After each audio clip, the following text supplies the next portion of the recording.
அன்புள்ள நண்பர்களுக்கு வணக்கம். நான் உங்கள் சோழ நாட்டான். இப்போ நீங்கள் பார்த்துட்டு இருக்கிறது வந்து பார்த்திங்கன்னா சௌரி கொடின்னு சொல்லுவாங்க.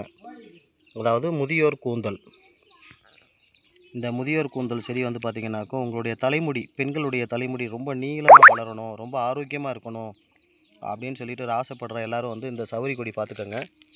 இந்த சௌரி கொடியை வந்து எடுத்து நீங்கள் எண்ணெய் காய்ச்சி பயன்படுத்தலாம்.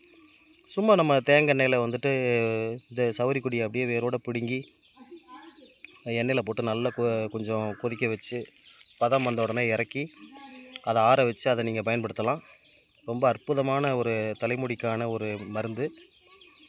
பாருங்கள் எப்படி பூ பூத்துருக்கு பாருங்கள். இதோட கொடியோட அடையாளம் பாருங்கள். இப்படி தான் இருக்கும் இலை கொடி எல்லாமே. இது ரொம்ப நீளமாக போகும். பட் இந்த இடத்துல வளமான மண் இல்லாதனால வந்து சின்னதாக இருக்குது. ஆனால் இது நீளமாக போச்சுன்னா கிட்டத்தட்ட அது மீட்டர் கணக்கில் போயிட்டே இருக்கும். நன்றி நண்பர்களே.